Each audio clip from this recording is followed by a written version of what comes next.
Hey man, what up? So this morning, Magic Johnson went on First Take, and he dished all the dirt, man. They don't call him Magic for nothing, man. Magic Johnson is again another one of the great examples of a black man using not only his these fucking old people and these minivans are the worst, bro. Not only using his athletic and physical gifts, bro, but expanding and maximizing those into just an economic empire. Right? Magic literally said verbatim. I just watched it because I was in the gym, so I couldn't hear the interview.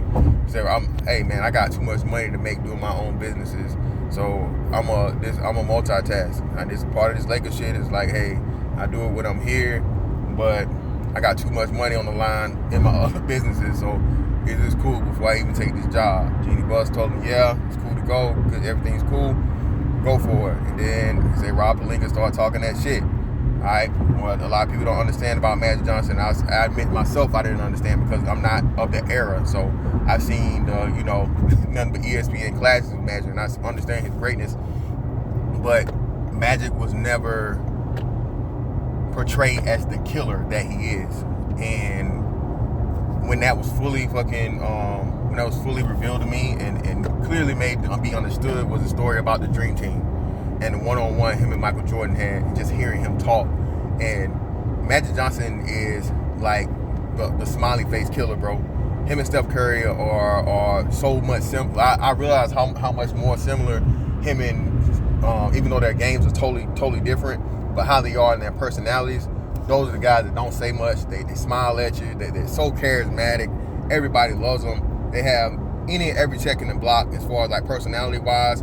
But once you fucking get them in the fucking, like, you get them in that square circle, as they say, or you get in between that on that court, between the motherfucking between those baselines, they're serial killers, bro. Serial killers. And Magic just displayed this in explaining his exit and all of his moves while he was the president of operations for the Lakers. He spilled all. He pretty much told everything on everybody, because people don't understand. Magic is the ultimate like PR person. He's the ultimate businessman, bro. This dude's a mogul. All right. I don't know if he's officially a billionaire, but again, this dude owns so many different things. And then he said it in the end to let you know, yeah, I still plan on buying the Lakers. All right, you know how long your money got to be. You better trust and believe Magic is going to be one of the top people if and whenever the Busses do sell the Lakers.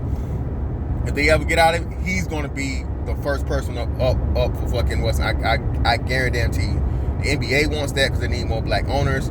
That'll be even better because then you have two black owners and Michael Jordan and Magic Johnson, two legendary NBA players.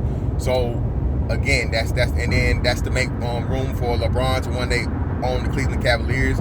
Even though I don't believe he's going to be able to get it from the current owner. I can't remember his name right now. But because of their bad blood and their beef, I don't see LeBron buying it from him. I see him buying it later on. LeBron's like, in his 50s or something like that, or well after him being retired. But either way it goes,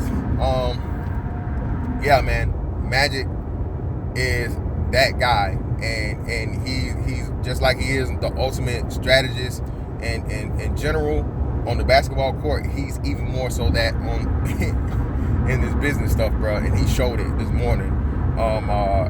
All of his analysis and things were right and exact, man. He took blame for not keeping Brook Lopez. Brook Lopez is doing the huge things this year in this season in the postseason. He explained the reason for Julius Randle. Julius Randle wasn't re-signed due to contract issues and being able to have cap space for this coming up free agency. A lot of things, man. And like I said, he gave praises to all the guys and let them know, and pretty much said, like he said, bro, this is a business. And Magic Johnson understands that.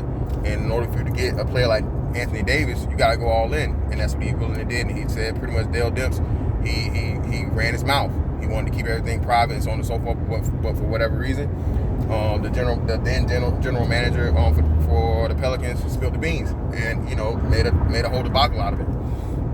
So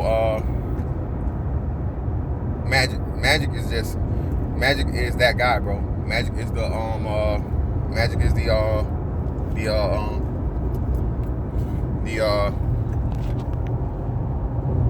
ultimate competitor, and the guy that can talk anybody out of the pants, bro.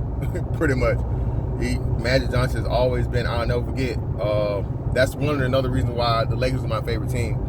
I saw there's two reasons why I'm a Laker fan. My uncle had like 30,000 Crown Royal bags, and he gave me a fucking Crown Royal bag. I'll never forget it. And I put everything in that fucking Crown Royal bag, bro. Everything, like, change, like any little favorite toy I had that could fit in it. And I turned on the TV to watch basketball, and the Lakers was playing. I don't remember who they were playing, but all I remember is seeing the Lakers in the away jerseys, the purple and gold, and I was like, oh my God. Like, I thought in my mind, I'm like, I thought they were playing in Crown Royal bags, man. And so this had to be like 80s, right? So I'll say it was probably about around 88 or 89, I don't remember. So I was like 5 or 6 years old. So I had no concept of, you know what I'm saying? All I was matching was the colors and everything. So I thought like the Lakers were fucking playing in fucking Crown Royal bags. And I thought I had like the same thing. And then Magic Johnson was so charismatic. Magic Johnson was like a big kid, man. He smiled, and he talked to everybody. He was friendly.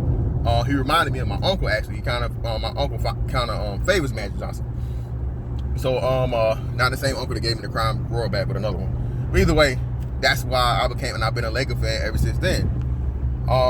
So, again, man, Magic just showed the ultimate shit, bro. You can't trick the Magic, man. You can't trick the magician, bro. They thought they had, Magic written off as like he was gonna be the bad guy, and Magic pulled a fucking power move. Not only to, clear his name and put him in a positive light, but again, to make him the front runner and that it's a reason he said something about them selling the Lakers, bro. Because what the Lakers are doing right now, and Jeanie Buss and the Buss family, and they running that franchise to the ground. Sooner or later, if the Lakers don't get good, they're worth too much money to be bad, all right? And you better trust and believe Adam Silver is gonna have a fucking sit down with them sooner or later and be like, look, bro, I don't know what y'all got going on.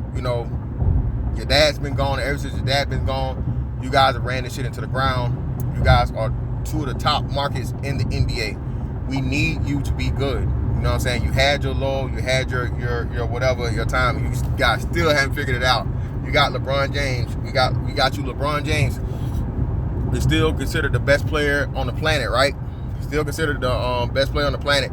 And you guys didn't do what you need to do to get the people around her. Even though I blame LeBron more so than anybody else, because if you're the greatest player on the planet, you got to get results. But looking from a business aspect, and Adam Silver and them trying to get those ratings and that TV deal and all these other things, sponsorships and all this shit, it's going to cost the NBA money.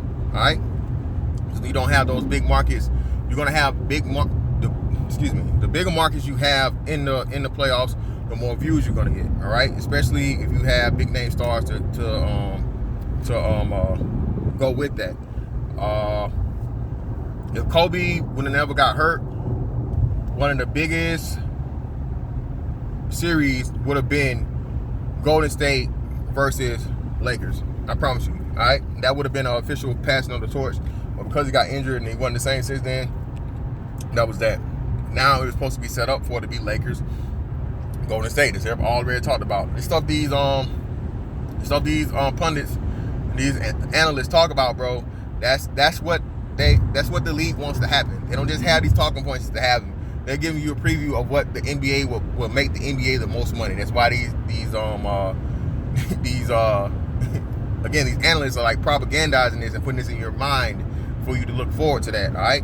And this is the reason they don't, you know what I'm saying? It's the reason they do it. And when it doesn't come up, it just lets you know that, like, hey, somebody dropped the ball, whether it be the organization themselves or the players on the court.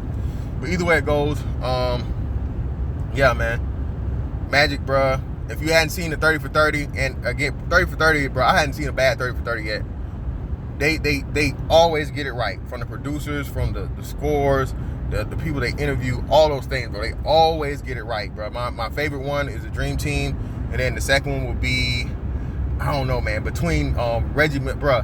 the first one I saw was Reggie Miller's, and Reggie Miller's fucking Miller Time, like, bro, again, just check it at 30 for 30 out on the Dream Team.